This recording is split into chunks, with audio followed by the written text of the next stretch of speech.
जय भीम नमो बुद्धाय। बघूया बातमीपत्रातल्या विशेष घडामोडी। आयटक संलग्न महाराष्ट्र राज्य आरोग्य खाते कंत्राटी नर्सेस युनियनच्या वतीने दिनांक 16 जूनला मुंबई येथे आयटक राज्य सचिव कॉम्रेड दिलीप उटाणे यांच्या नेतृत्वात लक्षवेधी आंदोलन करण्यात आले। आपल्या व्यथा मांडण्यासाठी मुख्यमंत्री देवेंद्र फडणवीस व सार्वजनिक आरोग्य मंत्री यांची भेट पाहिजे। बरेच पत्र दिले, भेट काही मिळत नाही। सगळ्यांना कल्पना आहे, यांना भरपूर काम आहे, फक्त 10 मिनिटं भेटून कंत्राटी नर्सेसची व्यथा ऐकून घ्यावी अशी इच्छा आंदोलनकर्त्यांनी व्यक्त केली आहे।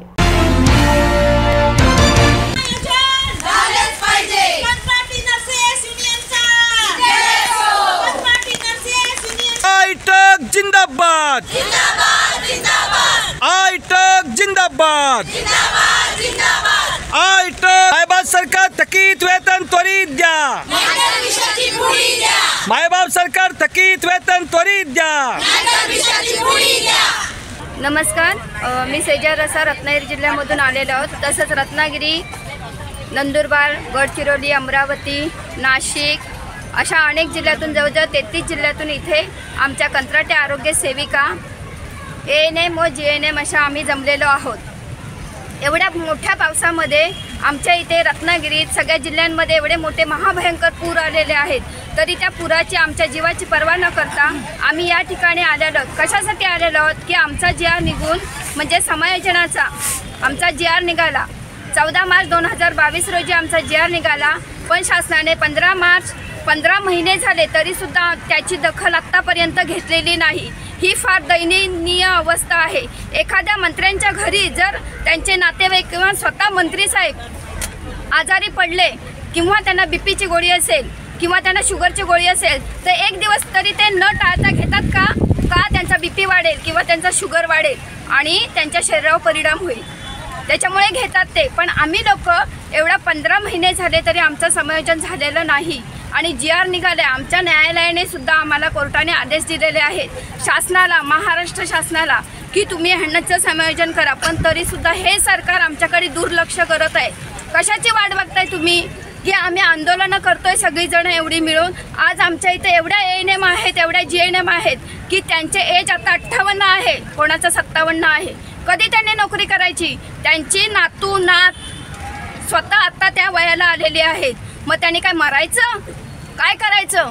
म्हणजे तुम्ही आम्ही आमरण उपोषणाची वाट बघताय का आणि आमचा जीव द्यायची अशी वाट बघताय का तुम्ही? म्हणून सरकारला एकच सूचना आहे आमची, जर आत्ता तुम्ही आमच्याकडे लक्ष दिलं नाही आणि आमच्या एवढ्या मागण्यांकडे तुम्ही मान्य नाही केलात तर खरंच आम्ही स्वतः पेटून स्वतःला घेऊ आणि शासन त्याला जबाबदार असेल। दुसरी आमची मागणी अशी आहे की घरदारात आमच्या सगळी उपाशी मरत आहेत का? आता 3 महिने आमचा पगार झालेला नाही का? देऊ शकत नाहीत पगार तुम्ही नवीन आता 58 वर्ष रिटायर झालेले आहेत, त्यांना आणि 2 वर्ष एक्स्ट्राचे घेऊन तुम्ही त्यांना कंत्राटी म्हणून नोकरी देणार आहात। मग आम्ही काय करायचं? नवीन पिढीने आम्ही काय करायचं? आम्ही प्रशिक्षण घेतलंय, आम्ही 17 वर्ष नोकरी केलं, आम्ही काय करायचं? आणि तुम्ही सरळ सेवा भरतीचे आदेश देत आहात, म्हणजे यासाठी सरकारला वेळ आहे पण आमच्याकडे लक्ष द्यायला सरकारला वेळ नाही। म्हणून नाविलास एवढ्या पावसामध्ये आम्ही हे आमचं 4थं आंदोलन आहे ह्या 2 महिन्यातलं। म्हणून मायबाप सरकारला आमची एवढीच विनंती आहे की आमचं समायोजन लवकरात लवकर करा। मुंबई येथे आम्ही आझाद मैदानावर भर पावसामध्ये आंदोलन करत आहोत, कारण की आमचं मागील 3 महिन्यापासून थकीत वेतन आहे आणि ते आज आम्ही आरोग्य भवना येथे जाऊन तिथे आमच्या थकीत मानधन वेतनाविषयी मागण्याविषयी गेलो होतो, तर इथे कोणीही अधिकारी तिथे उपस्थित नव्हते। आमची हीच मागणी आहे की एकतर थकीत वेतन द्या, नाहीतर विषयाची पुडी द्या, कारण आज आम्ही 3 महिन्यापासून किती उपासमारीची वेळ आली आहे। एकतर एवढ्या कमी पगारावर आम्ही पूर्ण कुटुंब चालवतो, त्यामध्ये आमचे 3 महिन्याचे वेतन नाही। 15 महिने झाले GR निघून, शासन फक्त म्हणतो की तुमचं समायोजन करणार, परंतु अद्यापही अजून त्याविषयी कोणतीही कारवाई पुढे गेलेली नाही। अजून नवीन जे सचिव आहे तर त्या साहेबांनी सुद्धा असं म्हटलं आहे की आम्हाला त्याविषयी अभ्यास करावे लागेल। अजून किती वर्ष आमचं समायोजनविषयी तुम्हाला अभ्यास करायचं हे मायबाप सरकारने आम्हाला सांगावे, नाहीतर आम्हा सर्वांना विषयाची पुडी द्यावी।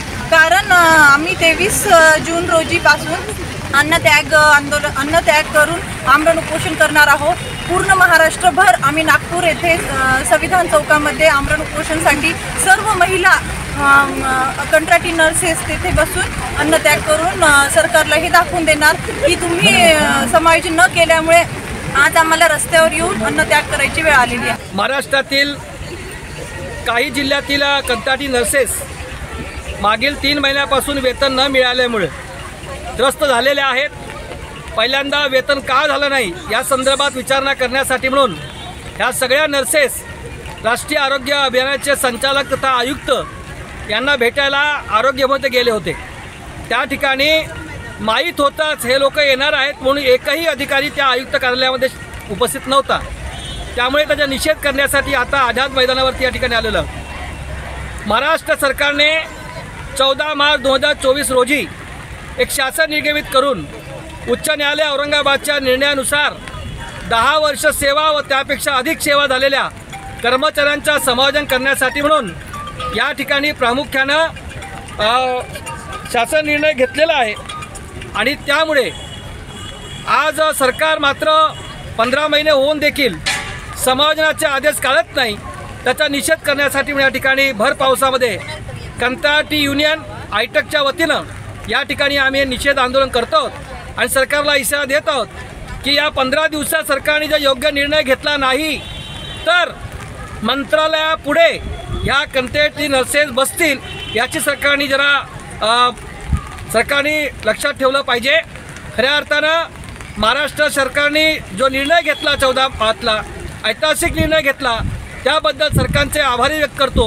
परंतु माननीय मुख्यमंत्री देवेंद्रजी फडणवीस तसे उपमुख्यमंत्री या ठिकाणचे आपले अजितदादा पवार, एकनाथजी शिंदे आणि आरोग्यमंत्री आपले आंबेडकर साहेब यांना सगळ्यांना विनंती आहे की तात्काळ निर्णय घ्या, अन्यथा या ठिकाणी अन्नत्याग आंदोलन सुरू केला जाईल.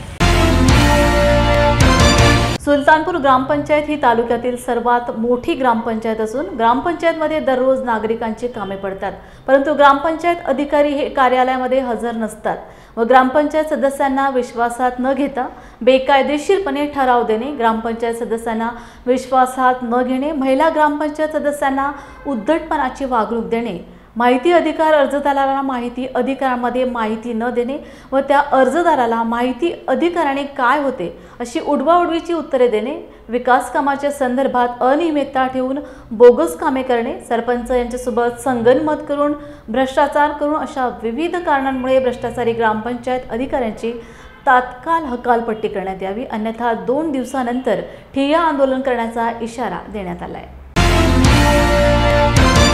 आज दिनांक 17/6/2025 रोजी माननीय व्हिडिओ साहेब यांच्या मार्फत माननीय जिल्हा परिषद CO यांना निवेदन देण्यात आले. आमची प्रमुख मागणी अशी आहे की सुलतानपूर ग्रामपंचायतचे ग्रामपंचायत अधिकारी GN कावरके साहेब यांची तात्काळ बदली त्या ठिकाणी करण्यात यावी. याचं मुख्य कारण म्हणजे माननीय GN कावरके साहेब या ठिकाणी सुलतानपूर ग्रामपंचायतला हजर न राहता त्या ठिकाणी गैरहजर राहतात व कुठल्याही ग्रामपंचायत सदस्याला त्या ठिकाणी विकास कामे करत असताना विश्वासात न घेता त्या ठिकाणी कामे मनमानी कारभार करतात. अनेक वेळा सुलतानपूर ग्रामपंचायत ही तालुक्यातील सर्वात मोठी ग्रामपंचायत असून त्या ठिकाणी नागरिकाचे कामे पडतात, परंतु कावरके साहेब त्या ठिकाणी हजर नसतात. म्हणून अशा मनमानी कारभार करणाऱ्या ग्रामपंचायत अधिकाऱ्याची तत्काळ हकालपट्टी करून चांगली सेवा देणाऱ्या अधिकारी त्या ठिकाणी नियुक्ती करण्यात यावी, एवढीच विनंती या ठिकाणी या माध्यमातून आदरणीय व्हिडिओ साहेबांना करतो. अन्यथा येणाऱ्या काळामध्ये 2 दिवसामध्ये त्यांची बदली न झाल्यास याच ठिकाणी ठिय्या आंदोलन करण्यात येईल, याची सुद्धा या ठिकाणी मी घोषणा करतो व त्यांची तत्काळ या ठिकाणी हकालपट्टी करण्यात यावी. धन्यवाद. वैद्यकीय शिक्षण मंत्री हसन मुश्रीफ यांच्या अध्यक्षतेखाली जिल्हाधिकारी कार्यालयातील शाहू सभागृहात विविध विषयांवर आढावा बैठकांचे आयोजन करण्यात आले होते. यावेळी जिल्हाधिकारी अमोल येडगे, महापालिका आयुक्त के मंजुलक्ष्मी, अतिरिक्त जिल्हाधिकारी संजय शिंदे, अतिरिक्त मुख्य कार्यकारी अधिकारी संतोष जोशी, निवासी उपजिल्हाधिकारी संजय तेली यांच्यासह विविध विभागांचे विभाग प्रमुख उपस्थित होते. कोल्हापूरवासियांना 2 वेळचे स्वच्छ आणि पुरेसे पाणी मिळावे यासाठी महापालिकेने तातडीने अडचणी दूर करून योजना चांगल्या प्रकारे कार्यान्वित करण्याच्या सूचना मंत्री मुश्रीफ यांनी केल्या. हे काम करणाऱ्या कन्सल्टंट तसेच पुरवठादारांनीही याबाबत चांगल्या पद्धतीने अभ्यास करून वारंवार येणाऱ्या त्रुटींचा विचारपूर्वक नियोजन करावे अशा सूचना मंत्री मुश्रीफ यांनी दिल्या आहेत. क्या हुआ बहू? माँ, पाइल्स की बहुत तकलीफ हो रही है। तो तुम गुदरोग सर्जन के पास क्यों नहीं गई? देखो, जैसे हार्ट के लिए हार्ट स्पेशलिस्ट, ब्रेन के लिए ब्रेन स्पेशलिस्ट, तो पाइल्स के लिए पाइल्स स्पेशलिस्ट क्यों नहीं? स्त्री हो या पुरुष, टॉयलेट में तकलीफ केवल पाइल्स ही नहीं, और भी कई प्रकार के गुदरोग तथा कैंसर भी हो सकता है। इसीलिए इसकी प्रत्यक्ष जांच जरूरी है। ठीक है माँ, पर जांच के लिए हम जाएंगे कहाँ? वही काले आयुर्वेदिक पाइल्स हॉस्पिटल में। लेकिन माँ, प्रेगनेंसी में पाइल्स की दवाइयाँ? प्रेगनेंसी में आयुर्वेदिक दवाइयाँ सुरक्षित होती है। जनहित में जारी काले आयुर्वेदिक पाइल्स हॉस्पिटल, औषधि चिकित्सा तथा सर्जरी ट्रीटमेंट उपलब्ध। हमारा पता उमरेड रोड, दिघौरी बस स्टॉप के पास, नागपुर। अधिक जानकारी के लिए वेबसाइट पर जाएं kalepailshospital.com। अकोला जिल्ह्यात परवानगी न घेता अवैध वीट भट्ट्या सुरू आहेत। या वीट भट्ट्यांविरोधात गणेश सुरजुसे यांनी अकोला जिल्हाधिकारी कार्यालयासमोर एक दिवसीय धरणे आंदोलन केले। या संदर्भात तत्कालीन जिल्हाधिकारी यांनी समिती गठीत केली होती। या समितीच्या माध्यमातून परवानगी घेणे बंधनकारक केले होते। या माध्यमातून 18 विभागाची परवानगी घ्यावी लागते, पण या नियमाला न जुमानता वीट भट्ट्या सुरू असल्याचा आरोप करण्यात आलाय। आंदोलनाचं हत्यार उपसून याची सीबीआय चौकशी करण्यात यावी अशी मागणी निवेदनातून करण्यात आली आहे। आज अकोला जिल्हा कार्यालय येथे हे जे आंदोलन आहे हे ज्या प्रकारे अवैध वीट भट्ट्या परवानगी कुठल्याही कार्यालयाची परवानगी न घेता चालू आहे, त्याकरिता माननीय जिल्हाधिकारी साहेब निमा अरोरा यांनी 17/2/22 रोजी एक समिती गठीत करून त्या समितीच्या माध्यमातून सर्व परवानगी ऑनलाईन घेणे हे बंधनकारक केलं होतं। आणि यामध्ये अनेक विभाग आहेत, पर्यावरण, प्रदूषण, वनीकरण, बियाणशी किंवा इतर महसूल विभागाचे तहसीलदार वगैरे असतील, तर हे सर्व एकूण 18 विभाग आहेत। त्याच्यामध्ये रेल्वे विभाग आहे। तर या 18 विभागाच्या प्रमाणपत्र म्हणजे ना हरकत घेतल्याशिवाय कुठल्याही परवानगी वीट भट्टी लावू नये असे पर्यावरण प्रदूषण विभागाचे नियम आहे आणि एनजीटी सुद्धा नियम आहे। या नियमाला न जुमानता आणि यातल्या कुठल्याही नियमाचं पालन न करता आज रोजी ह्या वीट भट्ट्या चालू आहे आणि याच्यामुळे ना शासनाला जीएसटी भेटत, त्या कुठं नोंद नाही आहे, त्यामुळे कोट्यावधी रुपयाचा हा शासनाचा घोटाळा होऊन राहिला। याबाबत माननीय अमोलजी मिटकरी साहेब यांनी विधान भवनामध्ये प्रश्न क्रमांक 47 हा एलिक्यू केला होता। त्यावर महसूल विभागानं मंत्री म्हणाले की आपण याची चौकशी करू, पण आतापर्यंत गेले 4 महिने झाले कुठली चौकशी नाही आणि त्याच्यावर कोणता विषय होत नाही। त्यासाठी आम्ही आज जिल्हा कार्यालय येथे एक दिवशी आंदोलन करीत आहे आणि याची सीबीआय चौकशी व्हावी अशी मागणी करीत आहे। अचलपूर येथे समता सैनिक दल एकीकरण पूर्वसंवाद सभा यशस्वीरित्या संपन्न झाली। या सभेला मुंबई ते नागपूर पासून सक्रिय नेतृत्व करणाऱ्या कार्यकर्त्यांची उपस्थिती होती। संपूर्ण आंबेडकरी चळवळीची दिशा आणि दशा गटातटामध्ये विभागली गेलेली आहे। अशामध्येच आपली मातृसंस्था समता सैनिक दलाचे सुद्धा अनेक गट झालेले आहेत। तर यावेळी पहिला एकत्रीकरणाचा प्रयोग अमरावती जिल्ह्यामध्ये करून बघितला। यावेळी समता सैनिक दल व समाजाचा नेतृत्व करणारी मंडळी आवर्जून उपस्थित होती। त्याला जी9ची टीम आलेली आहे। आज समाजाचं एकीकरण झालेलं आहे आणि भारतीय बौद्ध महासभा समता सैनिक दल या अचल भूमीमध्ये, या अचल भूमनगरीमध्ये एक चंचल भूमी आहे की ज्यातून इतिहास घडलेला आहे आणि इतिहास घडल्यानंतर इथं खरोखर काहीतरी नवीन महाराष्ट्राला नवीन दिशा मिळणार आहे। त्यासाठी समाजाचं एक उद्रेक होत आहे, एक भावना येत आहे, कार्यकर्त्याची भावना येत आहे। त्या भावनेमध्ये एक नवनिर्माण चेतन निर्माण होत आहे की एकीकरण झालं पाहिजे। समाजाचं एकीकरण, धम्माच्या कार्याचं, सामाजिक बौद्धिक जर लढाई जिंकायची, त्या देशावर खरोखर बौद्धिक राज्य स्थापित करायचं असेल तर खरोखर एकीकरण, एक शक्ती होणं जरुरी आहे। त्यासाठी एक मीटिंग झाली आहे। मीटिंग झाल्याचे अध्यक्ष मत जाणून घेऊया। जे संघटन आहे, आपण एक जाधव सर, सिद्धार्थ सावळे हे आम्ही सर्व मंडळी मिळून आम्ही एक चर्चा केली की हे विघटित झालेलं समता सैनिक दल एकत्रित जर होत असेल तर आपण याचा प्रयोग एक छोटीशी मीटिंग म्हणून अचलपूरला या मीटिंगचं आयोजन करू। परंतु या मीटिंगचं आयोजन करत असताना एवढा मोठा भरभरून आम्हाला प्रतिसाद मिळाला। नागपूरवरून सुद्धा कार्यकर्त्यांचा मोठ्या प्रमाणात मॉप आला, अकोल्यावरून लोक आलेत आणि आम्हाला आमच्या मनाला असा ठाम विश्वास झाला। मुंबईवरून सुद्धा कार्यकर्ते आलेत। ठाम विश्वास असा झाला की या समता सैनिक दलाचं एकीकरण हे निश्चितच अमरावती जिल्ह्यामधून होणार आहे आणि याचं लोन संपूर्ण भारतभर जाणार आहे. म्हणून आंबेडकर ऐक्य आता जरूर होईल शक्य असा आजच्या या मीटिंगला आम्हाला विश्वास आलेला आहे. ऑपरेशन थंडर एकत्र येऊया, नशामुक्त समाज घडवूया या मोहिमेअंतर्गत अंमली पदार्थ विक्री करणारे, जवळ बाळगणारे तसेच अंमली पदार्थांचे सेवन करणारे गुन्हेगारांविरुद्ध वेगवेगळ्या कारवाई सुरू आहेत.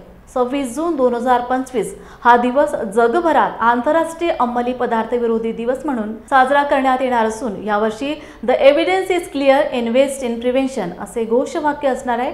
अंमली पदार्थ विरोधी जनजागृती सप्ताह अंतर्गत 20 ते 26 जून दरम्यान संपूर्ण नागपूर शहरात राबवित आहे, अशी माहिती नागपूर शहर पोलीस आयुक्त रवींद्र सिंगल यांनी आयोजित पत्रकार परिषदेत दिली.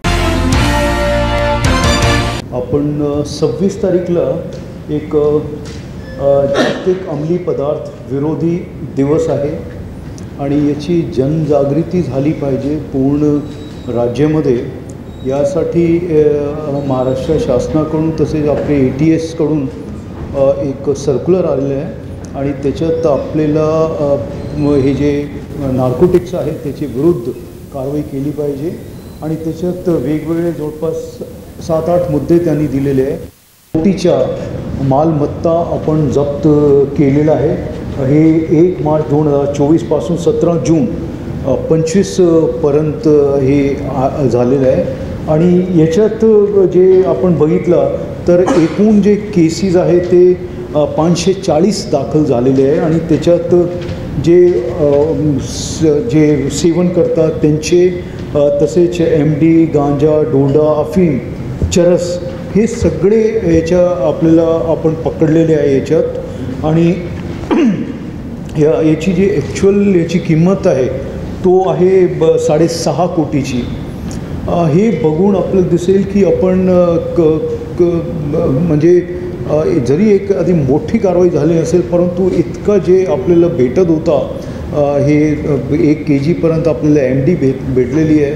तसेच वेगवेगळे केसेसमध्ये आहेत आणि याच्यात नुसतं याच्यावर न थांबता आपण एखादा केस जर मिळाला त्याच्या फॉरवर्ड लिंक आणि बॅकवर्ड लिंक हेही आपण शोधलेलं आहे आणि हे आपण मुंबईपर्यंत किंवा राजस्थानपर्यंत किंवा मध्य प्रदेशपर्यंत किंवा ओडिसापर्यंत असे लोकांपर्यंत आपण पोचलो आहे.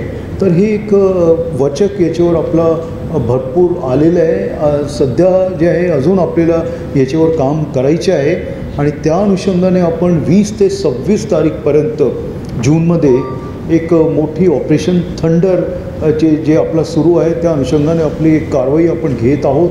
त्याच्यात वेगवेगळे प्रोग्राम्स आपण ऑर्गनाईज केलेले आणि त्या प्रोग्राम्समध्ये म्हणजे 20 तारीखपासून व्यसनमुक्तीकरिता जे आहे सामूहिक शपथ घेणे असला किंवा रील पोस्टर कॉम्पिटिशन्स असतील किंवा नुक्कड नाट्य सादरीकरण असतील, शाळा महाविद्यालयामध्ये जे तज्ज्ञ परिसंवाद आहे तो असतील किंवा असे वेगवेगळे स्पर्धा पण आपण क्रिकेट याची व्हॉलीबॉल, फुटबॉल आणि बास्केटबॉलची घेत आहोत. पोस्टर व घोषवाक्य स्पर्धा आहेत, विशेष नुक्कड असे वेगवेगळे आपण प्रोग्राम्स याच्यात आम्ही घेतलेले त्याच्या आम्ही प्रेस रिलीज देतो आहोत.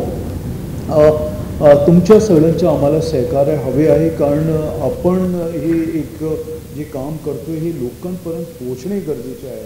सर्वांना इन्व्हॉल्व करण्यात आलेलं आहे. पोलीस स्टेशनला टास्क देण्यात आले.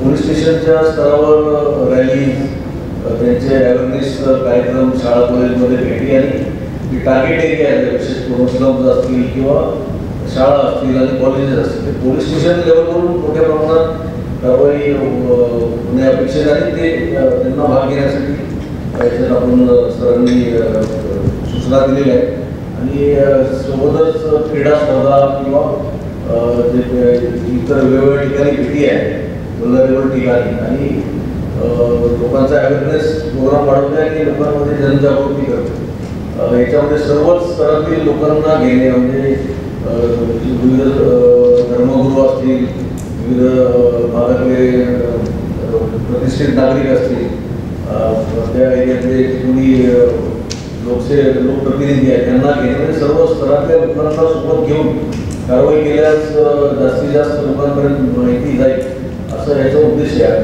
त्यामुळे मला वाटतं मोठ्या प्रमाणात नुसतं CP ऑफिसवरूनच नाही ग्राउंड लेवलला सुद्धा प्रोग्राम होताना दिसतील असं अपेक्षा आहे.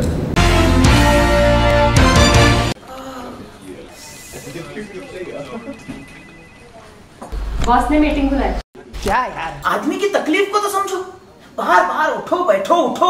जनाब, तकलीफ उठने बैठने की नहीं, तकलीफ बवासीर की है. बवासीर, फिशर, भगंदर, पाइलोनियल साइंस का आयुर्वेद तथा आधुनिक लेजर से उपचार. अभ्युदय पाइल्स लेजर हॉस्पिटल, लोहार समाज भवन के पीछे, महापुष्प सोसाइटी, शताब्दी नगर चौक से मनीष नगर रोड, नागपुर. कॉल और विजिट करें www.pilesfistulacure.com. राष्ट्रीय मुस्लिम मोर्चाच्या वतीने देशभरात निरपराध मुसलमानांची हत्या करणे, मुसलमानांच्या मस्जिद, मदरसा, दुकान, ईदगाह नगरात बुलडोझर लावून तोडण्याचे काम केंद्र सरकारद्वारे वक्फ कायदा व संविधानाच्या मूल सिद्धांताच्या विरोधात जाऊन केलेले गुन्हे रद्द करावे यासाठी निवेदन देण्यात आले आहे. शेड्यूल कास्ट फेडरेशन जिल्हा प्रभारी आज आम्ही राष्ट्रीय मुस्लिम मोर्चा यांच्या या संघटनेच्या मार्फत माननीय जिल्हाधिकारी यांच्या मार्फत राष्ट्रपती यांना राष्ट्रीय मुस्लिम मोर्चाच्या मार्फत जे मुस्लिम बांधवांवर जो अन्याय अत्याचार होत आहे त्या अन्याय अत्याचाराच्या संदर्भामध्ये आम्ही निवेदन दिलेलं आहे. आणि हे BJP सरकार जवळपास 10 वर्षापासून या देशामध्ये केंद्र आणि राज्यामध्ये BJPचं सरकार आहे आणि ते सरकार मुस्लिम बांधवांवर 10 वर्षापासून अन्याय अत्याचार करत आहे. ते अन्याय अत्याचार हे कमी झाले पाहिजे, मॉब लिंचिंग कमी झाली पाहिजे या संदर्भामध्ये आम्ही निवेदन केलं आहे. आणि त्यांनी एवढंच नाही तर मुस्लिम बांधवांवर अन्याय करण्यासाठी वक्फ बोर्ड जो आहे, वक्फ बोर्ड म्हणजे काय, ही सोशल रिलिजियस प्रॉपर्टी आहे आणि ही सोशल रिलिजियस प्रॉपर्टी मुस्लिम समाजासाठी आहे. तर त्याच्यातसुद्धा त्यांनी इंटरफेअर करण्याचा प्रयत्न केलेला आहे. पूर्वी जे होतं वक्फ बोर्डामध्ये की मुस्लिमचे जे वक्फ बोर्डची कमिटी आहे त्या कमिटीमध्ये सर्वच्या सर्व मुस्लिम समाजाचे प्रतिनिधी असायचे, परंतु यांनी आता जे ब्राह्मिन्स देश किंवा इंडिया निर्माण करण्यासाठी त्याच्यामध्ये अदर दॅन मुस्लिम काही लोक घेऊन आणि पूर्वी आणखी दुसरी गोष्ट काय होती, कुठला तर वादविवाद झालेला असेल या वक्फ बोर्डामध्ये तर तो वादविवादसुद्धा ते वक्फ बोर्डाची जी कमिटी आहे ती न्यायालयामध्ये दाद करायची आणि तिथून त्यांना निकाल लागायचा. परंतु आज या बोर्डाचे जे सर्वसा माननीय जिल्हाधिकारी साहेब यांच्याकडे म्हणजे चेअरपर्सन म्हणून या नवीन कायद्यामध्ये चेअरपर्सन म्हणून माननीय महामहिम जिल्हाधिकाऱ्याची नियुक्ती करण्यात येणार आहे. आणि दुसरी गोष्ट, आता एखाद्या मुस्लिम बांधवाला जर काय या वक्फ बोर्डाला काही डोनेट करायचं असेल तर पूर्वी काय कुठल्याही प्रकारची अट नव्हती, परंतु आज या नवीन कायद्यामध्ये ज्या नवीन बिलामध्ये एका मुस्लिम माणसानं ते मुस्लिम 5 वर्षापूर्वी होणं बंधनकारक आहे असे कुठल्याही चुकीच्या अटी निर्माण करून या मुस्लिम बांधवावर अन्याय अत्याचार करत आहेत. म्हणून या मुस्लिम बांधवावर होणारे अन्याय अत्याचार कमी झाले पाहिजे यासाठी आम्ही मुस्लिम मोर्चानं आज हे महामहिम राष्ट्रपतींना निवेदन दिलेलं आहे. जर एवढं करून जर या मुस्लिम बांधवावरचा जो अन्याय अत्याचार कमी झाला नाही तर आम्ही याच्यानंतर तीव्र आंदोलन छेडणार आहोत. जय भीम जय मनोजी साथियो, मी प्रमोद लाटे, बहुजन मुक्ती पार्टी कार्यकारी अध्यक्ष युवा आघाडी महाराष्ट्र. आज राष्ट्रीय मुस्लिम मोर्चाच्या वतीनं जे निवेदन देण्यात आलेलं आहे त्यामध्ये मुस्लिमांवर अन्याय अत्याचार गौमासचा विषय काढून मॉब लिंचिंग होत आहे आणि हे BJP सरकार SC ST OBCवर अन्याय अत्याचार करतच आहे. यासाठी आम्ही राष्ट्रीय मुस्लिम मोर्चाला जाहीर पाठिंबा देत आहोत. द्वारे निवेदन दिले कलेक्टरला की कलेक्टर साहेबाला की राष्ट्रपती महामहिम यांना पोहोचण्यासाठी की ही जे भारतामध्ये जे सांप्रदायिकता पसरवण्याचं काम होत आहे की RSS BJP बजरंग दल हे जे संघटना आहेत यांच्या माध्यमातून देशामध्ये जे मुस्लिमांच्या विरोधामध्ये जाणीवपूर्वक मॉब लिंचिंग केलं जात आहे, त्याचबरोबर मुस्लिमांच्या बाबतीत जे गौमास याचा मुद्दा काढून त्यांना जाणीवपूर्वक मारून त्यांची हत्या केल्या जात आहेत, त्याच्या विरोधामध्ये आज देशभरामध्ये राष्ट्रीय मुस्लिम मोर्चाच्या माध्यमातून आम्ही महामहिम राष्ट्रपती यांना निवेदन दिलेलं आहे की अशा ज्या घटना घडत आहेत त्या घटना जाणीवपूर्वक फर्जी केल्या जात आहेत, फर्जी आणि फर्जी करून फर्जी लव जिहादचा मुद्दा काढला जात आहे. फर्जी गोमांसचा मुद्दा काढला जात आहेत आणि जाणीवपूर्वक अशा घटना घडून आणल्या जात आहेत आणि त्यांचा व्हिडिओ काढून जाणीवपूर्वक प्रसारित करत आहेत, ज्याच्यामुळे की देशभरामध्ये दहशत निर्माण व्हावी। त्याचबरोबर ज्या लोकांना हे जे लोक अत्याचार करत आहेत त्या लोकांच्या घरच्या लोकांना काहीतरी मानधन देण्यात यावं म्हणून आज आम्ही मागणी केली आहे त्यांच्या घरच्यांना। त्याचबरोबर भारतामध्ये जे हिंसक लोक आहेत, जे हिंसा करत आहेत, जाणीवपूर्वक अन्याय अत्याचार करत आहेत, त्यांना कायदेशीर कडक कारवाई करण्यात यावी। आणि हे जे वक्फ बोर्ड बिल आहे, सर्वात महत्त्वाचा मुद्दा जे आहे, वक्फ बोर्ड संशोधन बिल जे आणले गेले भारतामध्ये, हे जाणीवपूर्वक मुस्लिम बांधवांच्या विरोधामध्ये आणि भारतीय संविधानामध्ये जे मूल्य आहेत, समता, स्वतंत्र, बंधुत्व यांना डावलून यांच्या विरोधामध्ये हे बिल आणले गेले, तो सुद्धा रद्द करण्यात यावं अशा आमच्या मागण्या आहेत। महाराष्ट्र शासन ग्रामीण रुग्णालय हातकणंगले येथे आज रुग्णालयाचे प्रमुख वैद्यकीय अधीक्षक डॉक्टर जाधव यांची भेट घेऊन रुग्णालयामार्फत लोकांना कोणकोणत्या आरोग्य सेवा सुविधा पुरवल्या जातात याची माहिती घेण्यात आली। यामध्ये डॉक्टर जाधव यांनी स्त्रियांना गर्भधारणेपासून बाळंतपणापर्यंत मिळणाऱ्या सेवांची माहिती, महात्मा फुले जन आरोग्य अंतर्गत अपेंडिक्स, हर्निया, भगंदर, दुर्बिणीने पिशवी काढणे, हायड्रोसिल यासारखे उपचार मोफत होतात याची माहिती दिली। आपल्या ग्रामीण रुग्णालयामध्ये सुरुवातीपासून तर आपल्याला माहिती आहे की डिलिव्हरीच्या सगळ्या सुविधा आपल्याकडे उपलब्ध आहेत। त्यामध्ये सिझेरियन सेक्शन जे आहे, आपण म्हणजे पोटावरून बाळची डिलिव्हरी करण्याचं जे काही ऑपरेशन आहे ते ऑपरेशन आपल्या इथं फ्री ऑफ कॉस्ट होतं आहे। मागच्या वर्षी आम्ही जवळपास एक 60 पेशंटची सिझेरियन प्रसूती आपल्या इथे केलेली आहे। त्याचबरोबर नॉर्मल डिलिव्हरीज देखील आपल्याकडे होतात आणि सध्या महात्मा ज्योतिबा फुले योजना देखील आपल्या ग्रामीण रुग्णालयाला सध्या मंजूर झालेली आहे आणि ह्या योजनेअंतर्गत आपल्याकडे आपण दुर्बिणीनं पिशवी काढायचे ऑपरेशन्स, त्याचबरोबर दुर्बिणीनं अपेंडिक्सचे ऑपरेशन्स असतील किंवा हर्निया म्हणतो आपण, हर्निया, हायड्रोसिल किंवा भगेंद्र किंवा ह्युमराइड्स, हे ऑपरेशन देखील आपल्याकडं आपण आता MJPGY म्हणा किंवा महात्मा ज्योतिबा फुले जन आरोग्य योजना याच्यामधून फ्री ऑफ कॉस्ट करतोय। तर माझं सर्वांना आव्हान असं राहील की आपल्या ग्रामीण रुग्णालयामध्ये हे जे काही ऑपरेशन्स आम्ही करतोय, पिशवी काढायचे ऑपरेशन असू दे किंवा सिझेरियन सेक्शन ऑपरेशन असू दे, बघा बाहेर आपण हे ऑपरेशन करायला गेलो तर नाही म्हणलं तरी आपल्याला कमीत कमी 50 ते 60 हजार रुपये खर्च होतात विनाकारण। आपल्या इथं आपल्या ग्रामीण रुग्णालयामध्ये ही सुविधा आपण फ्री ऑफ कॉस्ट देतोय। पेशंटला कुठल्याही पद्धतीचा याच्यामध्ये आर्थिक भुर्दंड सोसावा लागत नाही आणि त्याचबरोबर आता बाकीचे जे काही मी ऑपरेशन बोललो की ज्यामध्ये पिशवी काढणे असू दे, हर्निया असू दे, अपेंडिक्स असू दे, हे सगळे ऑपरेशन देखील आपल्याकडं आपण आता MJPGY योजनेमधून करतोय। तेव्हा आपण सर्वांचं सहकार्य आम्हाला असावं। आपल्या शेजारी असे काही पेशंट असतील तर त्यांना नक्कीच आपल्या ग्रामीण रुग्णालयामध्ये सकाळची आपण त्यासाठी एक वार ठेवला आहे की समजा एखाद्या पेशंटला ऑपरेशन सांगितलं असेल तर त्यांनी सोमवारी आपल्या इथं सकाळी एक 9 ते 12 या दरम्यान आपले रिपोर्ट्स घेऊन या ठिकाणी दाखवावं, जेणेकरून त्यांच्या रिपोर्ट्सचं स्क्रीनिंग होऊन आपण त्यांचे फिटनेस वगैरे करून घेऊ आणि ह्या योजनेमधनं त्यांचं ऑपरेशन आपल्या इथे फ्री ऑफ कॉस्ट करून देण्याचा आपण प्रयत्न करू। क्या हुआ बहू? माँ, पाइल्स की बहुत तकलीफ हो रही है। तो तुम गुदरोग सर्जन के पास क्यों नहीं गई? देखो, जैसे हार्ट के लिए हार्ट स्पेशलिस्ट, ब्रेन के लिए ब्रेन स्पेशलिस्ट, तो पाइल्स के लिए पाइल्स स्पेशलिस्ट क्यों नहीं? स्त्री हो या पुरुष, टॉयलेट में तकलीफ केवल पाइल्स ही नहीं और भी कई प्रकार के गुदरोग तथा कैंसर भी हो सकता है।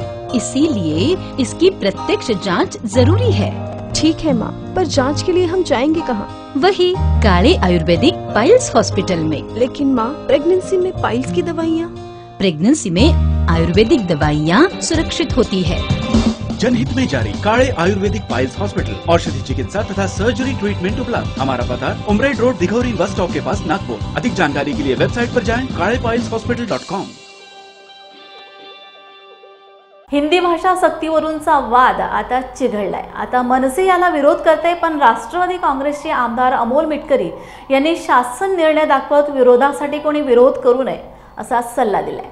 शासन निर्णयात कुठेही मराठी भाषेवर अन्याय होणार नाही अशी सरकारने तरतूद केलेली आहे, पण हिंदी ही राष्ट्रभाषा असल्याने देशभर बोलली जाते। शासन निर्णयामध्ये 1ली ते 5वी साठी मराठी, इंग्रजी आणि हिंदी भाषा वापरली जावी असं निर्णयात सांगितलंय। आपला उपमा चनापोहे हरवला असल्याची खंत मिटकरी यांनी व्यक्त केली आहे, म्हणून मराठीचा मुद्दा पुढे करून सरकारला कोणी बदनाम करू नये असा सल्लाही मिटकरी यांनी दिला आहे। असं आहे की विरोधासाठी विरोध करावा असं कोणी कृपया करू नये. 17 जून 2025चा अधिकृत शासन निर्णय आहे. तो GRची कॉपी माझ्याकडे आहे. कुठेही मराठी भाषेवर अन्याय होईल असं सरकारने केलेलं नाही. उलट हिंदी भाषा ही महाराष्ट्राच्या बाहेर पण बोलल्या जाते. हिंदी भाषा मोठ्या प्रमाणात मुंबईसारख्या मोठ्या शहरांमध्ये, नागपूरसारख्या मोठ्या शहरांमध्ये बोलली जाते. किंवा आता आपल्याला इंग्रजी येत नसेल आणि केरळ राज्यात आपण जर गेलो तर तिथं पण हिंदी आणि इंग्लिश ह्या दोन भाषा चालतात, कारण हिंदी शेवटी ही आपली राष्ट्रभाषा आहे. आता शासन निर्णयामध्ये काय लिहिलं आहे की हिंदी ही तृतीय भाषा म्हणून अनिवार्य असेल आणि 1ली ते 5वी साठी माध्यम भाषा मराठी व इंग्रजी अशा 3 भाषा अभ्यासल्या जातील. आणि पुढे असं लिहिलं आहे सर्व माध्यमांच्या शाळांमध्ये मराठी भाषा अनिवार्य असेल. ही मराठी भाषेला कुठेही धक्का लागणार नाही आणि इतर भाषेचा सुद्धा सन्मान होईल. आता 3री भाषा काही लोकांना जर आता कोकणी शिकायची आहे पण शाळेत 20 विद्यार्थी आहेत तर त्यांना कोकणी सुद्धा शिकता येईल ऑनलाईन पद्धतीने. त्याची अध्यापनाची व्यवस्था हे स्वतः सरकार करणार आहे. कोणाला जर संस्कृत शिकायची असेल पण कंपल्सरी 20 विद्यार्थी असतील. शासन निर्णय एकदा वाचा तशा पद्धतीने. आणि आजच्या पिढीनं सर्व भाषा अभ्यासल्या पाहिजे ना. आपण ज्यावेळेस सोयीचं राजकारण आपलं करतो, आपण छत्रपती शिवाजी महाराजांचं नाव घेतो, संभाजी महाराजांचं नाव घेतो, सावित्रीबाई फुलेंचं नाव घेतो. स्वतः शिवाजी महाराजांना 7 भाषा येत होत्या. स्वतः शहाजी राजांनी मराठी सोबतच कन्नड भाषेचा अभ्यास केला होता. त्यांचे म्हणजे कन्नड भाषा असेल, हिंदी भाषा असेल, ब्रजभाषा असेल. इतकंच नाही, शिवाजी महाराजांची स्तुती करणारं पहिलं काव्य हे कवी भूषणनी लिहिलं आहे, इंद्रजिमी जंबपर. हे हिंदीमध्ये काव्य आहे. छत्रसाल बुंदेला आला होता, तो हिंदी भाषिक होता. इतकंच काय, आपण संभाजी महाराजांपर्यंत जाऊया, त्यांना तर 17 भाषा येत होत्या. त्यांनी हिंदी भाषेमध्ये भेदनायिका आणि नखशिखांत असे 2 ग्रंथ निर्माण केले. सावित्रीबाई फुलेंनी तर आणखी एक पाऊल पुढे टाकून सांगितलं का इंग्रजी माऊली, इंग्रजी सावली, इंग्रजी वै खरी बहुजनाची, इंग्रजी शिकूनी जाती भेद मुळा आणि भटा भारुडा गाडून या. हे सावित्रीबाई फुलेंनी म्हटलेलं आहे. त्याच्यामुळं महात्मा फुले हिंदी, मोळी, बाबासाहेब आंबेडकरांच्या अनेक भाषेवर प्रभुत्व आहे, महात्मा फुलेंचं अनेक भाषेवर प्रभुत्व आहे. शिवाजी महाराजांना 7 भाषा येत होत्या, शंभूराजांना 17 भाषा येत होत्या, शहाजी महाराज अनेक भाषेचे जाणकार होते, जिजाऊ साहेब अनेक भाषेचे जाणकार होत्या, अहिल्यामाई होळकरांना अनेक भाषा येत होत्या. ह्या आपल्या महापुरुषांनी मराठी हा आपला प्राण आहे, मराठी आपला श्वास आहे, मराठी भाषेच्या व्यतिरिक्त सुद्धा इतर भाषा शिकल्या पाहिजे हे जर महापुरुषांनी सांगितलं असेल. आणि आत्ताच्या पिढीला जर बाहेर देशात जायचं असेल, आता आम्ही लंडन अभ्यास दौऱ्यावर गेलो होतो शासनाच्या, तिथे इंग्रजी आणि ते पण वेगळ्या टेक्नॉलॉजीची इंग्रजी. अनेक जिल्हा परिषदच्या शाळेची मुलं आता जापानीज भाषा शिकायला लागलेली आहेत. जर तुम्हाला जागतिक व्हायचं असेल तर सर्व भाषा आल्याच पाहिजे. पण आता काहीतरी विरोधासाठी विरोध करायचा आणि विरोध करणाऱ्यांना आम्हाला सांगावं असं वाटतं की मराठी भाषेकरता तुम्ही लढा लढता, ठीक आहे, आम्ही मराठी भाषिक म्हणून तुमचा एक सन्मान करतो. मराठी लोकांचे किती खाद्यपदार्थ स्टॉलवर उपलब्ध आहेत जरा एकदा विचार करा. कुठल्याही हॉटेलमध्ये जा, तुम्हाला भेटतं इडली, तुम्हाला भेटतं डोसा, तुम्हाला भेटतो मेदूवडा. ही सगळे खाद्यपदार्थ हे तर पाश्चिमात्य आहेत, म्हणजे महाराष्ट्राच्या बाहेरचे, साऊथ इंडियन. आपला उपमा कुठं गायब झाला? उकळपेंडी भेटत होती, चना पोहे भेटत होते. मराठी माणसाचे स्टॉल पण आज मुंबईमध्ये कुठं दिसत नाहीत. त्याकरता मराठी माणूस आता मराठी माणसाने एखादा छोटा स्टॉल लावला त्याच्या बाजूलाच तुम्हाला साऊथ इंडियनचे स्टॉल दिसतात. आपल्या मराठी माणसाचं दैवत शिर्डीचे साईबाबा, या शिर्डीमध्ये 90% व्यापारी हे साऊथ इंडियन आहेत. याचा अर्थ मराठी माणूस त्यांच्या साऊथ इंडियन मध्ये जाऊन तसा नाश्ता करतो, पण मराठी माणसाचा नाश्ता कुठं अवेलेबल आहे? त्याच्यामुळे काहीतरी समोर आपल्या डोळ्याच्या राजकारण आहे आणि मराठीचा मुद्दा पुढे करून काहीतरी वादविवाद घालायचा, हे असं करून सरकारला बदनाम करण्याचा कृपया कोणी प्रयत्न करू नये. माझ्याकडे शासनाची GRची अधिकृत कॉपी आहे. त्यामध्ये महाराष्ट्र शासनानं स्पष्ट म्हटलेलं आहे की सर्वसामान्यांच्या म्हणजे सर्व माध्यमांच्या शाळांमध्ये मराठी भाषा अनिवार्य असेल. हिंदी भाषा हा तृतीय ऑप्शन आहे. 3री भाषा हिंदी असेल, म्हणजे इंग्रजी मराठी आता कंपल्सरी. आणि त्याच्या व्यतिरिक्त जर कोणाला ऐच्छिक विषय घ्यायचा असेल, कोणाला कोंकणी शिकायची असेल, कोणाला संस्कृत शिकायची असेल, कोणाला कन्नड शिकायची असेल, कोणाला पाली भाषा शिकायची असेल, तसे जर 20 विद्यार्थी तिथे उपलब्ध असले तर तशी सुद्धा सोय हे राज्य सरकार करून देणार. एवढा स्पष्ट GR असताना काहीतरी आंदोलनं होतील आणि महाराष्ट्राचं वातावरण खराब होईल असं कृपा करून करू नका. आम्ही पण मराठी भाषिक आहोत, पण मराठी भाषेसोबत इतर भाषेचा सुद्धा सन्मान करावा हे छत्रपती शिवाजी महाराजांची शिकवण अंगीकारणारे आम्ही मराठी भाषिक आहोत. परभणी मौजे इंदेवाडी तालुका जिल्हा परभणी येथील गट क्रमांक 88 मधील गायरान जमिनीवरील अतिक्रमण काढले. त्याचप्रमाणे नियमानुसार गट क्रमांक 284 285 मधील अतिक्रमण काढून वृक्ष लागवड करावी या विषयाचे निवेदन देण्यात आले आहे. अतिक्रमण काढून त्या ठिकाणी वृक्ष लागवड करावी असे निवेदन सादर करण्यात आले आहे. सोपान बालाजी बायस राहणार हिंजेवाडी यांनी इतरांच्या खोट्या सह्या करून वेळोवेळी खोट्या तक्रारी जिल्हा प्रशासनास देऊन जातीय तेढ निर्माण केल्यामुळे त्यांच्या विरुद्ध कायदेशीर कार्यवाही करावी अशी मागणी करण्यात आली आहे. या ठिकाणी वंचित बहुजन आघाडीच्या वतीने कलेक्टर साहेबांना भेट घेतली. कलेक्टर साहेबांची इंदेवाडी या गावी मागासवर्गीय समाजावर अतिक्रमण शेती गायरानाबाबतीत थोडा अन्याय अत्याचार झालेला आहे. त्या ठिकाणी मागासवर्गीय जे अतिक्रमण जे गायरान आहे त्या ठिकाणी ते काढण्याचा प्रयत्न प्रशासनाने केलेला आहे. पण गायरान हे चौकडच आहे त्या गावामध्ये 25-26 एकर गायरान आहे, परंतु मागासवर्गीय लोकांचीच गायरान त्या ठिकाणी काढून त्या ठिकाणी अतिक्रमण जे यांचं म्हणणं आहे प्रशासनाचं ते अतिक्रमण नसून आज 90पासून त्या ठिकाणी हे लोक गोरगरीब तिथं आपली उपजीविका चालवतात, उदरनिर्वाह करतात. मात्र त्या ठिकाणी त्यांनी 3 लोकांसाठी 300 लोकांची फोर्स आणून त्या ठिकाणी त्या मागासवर्गीय लोकांना बाजूला काढलेला आहे. हा अन्याय अत्याचार थांबवावा प्रशासनाला आम्ही अशी विनंती केली आहे. कलेक्टर साहेबांना भेटलेलो आहे, तरी बाकीच्या गावातल्या लोकांचे अतिक्रमण नाही काढले आणि आमचेच काढले. तर त्या अनुषंगानं आमचं असं म्हणणं आहे की मागासवर्गीयांना त्याच्यात करू नका, बाकीचे काढा अथवा न काढा, मात्र आमच्या मागासवर्गीय लोकांचे तिथं गायरान कायमस्वरूपी राहावी ही आमची प्रशासनाला विनंती आहे. नाही तर अन्यथा जर हे प्रशासन आमच्या मागासवर्गीय अन्यायाचा अत्याचार केला तर यापुढे धरणे आंदोलन तीव्र आंदोलने करण्यात येतील. पुढे याचा गंभीर परिणाम होईल याची प्रशासनाने गांभीर्यानं दक्षता घ्यावी.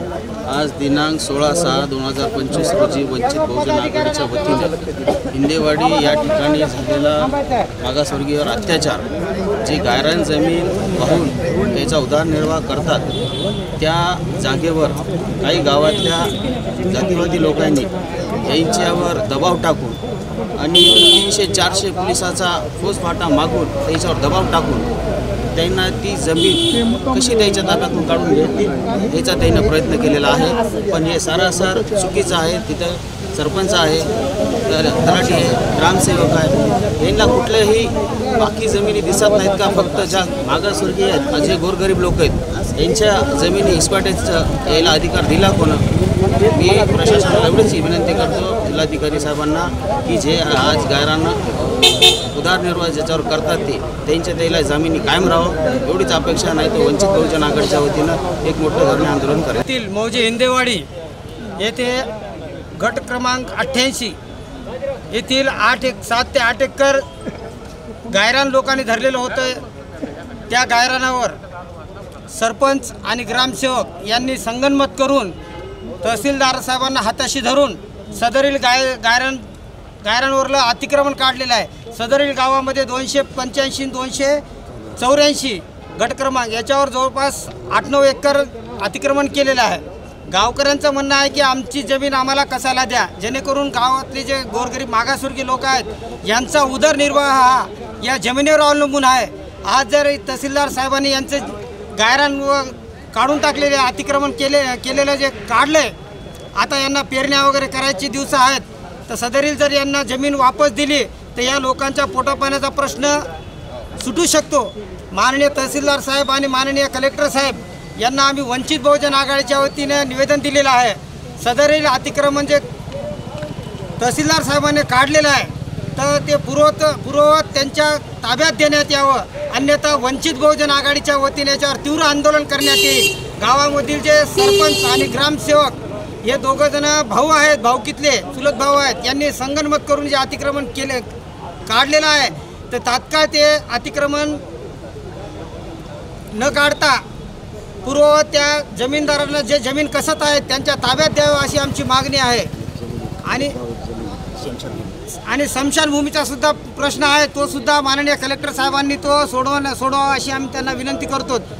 तात्काळ जर तहसीलदार साहेबांनी माननीय कलेक्टर साहेबांनी जर याच्यावर ॲक्शन नाही घेतली तर वंचित बहुजन आघाडी जिल्हा स्तरावर याचं आंदोलन छेडण्यात येईल। सर, आमच्या जे 3 दलितावर जे अन्याय केला आहे गावातल्याने, आम्हाला जमीन अजिबात, त्याच्यावरच आमचा पोटाचा प्रश्न आहे, पुन्हा लेकराबाळाचा प्रश्न आहे आमचा, त्याच्यावर जेवणाचा ह्याचा त्याचा प्रश्न आहे। आमची काळी जमीन त्यानं नापीक करून टाकली, खड्डे खोडे सगळे हे आमच्या शेतावर त्याने हल्ला केला आणि ते हल्ला करून आमच्या गोरगरिबाला न्याय नाही ह्या गावामध्ये, असं अजिबात त्यानं असं केलं की निक्कळ आमच्या गोरगरिबाचं काढलं जमीन, त्याच्या जमिनी त्यानं कायम ठेवल्या, त्याच्याकडे बी गायरानं आहेत त्यानं त्याचे नाही काढले आणि आमच्या दलिताचे तेवढं दलितावरच अन्याय केला। असा अन्याय व्हायला नाही पाहिजे कुठंच, कारण का ह्याची सरकारने दक्षता घ्यावं। JBM इंडियाच्या बातमीपत्रात वेळ झाली इथेच थांबण्याची। पुन्हा भेटूया ताजा घडामोडी घेऊन। जय भीम।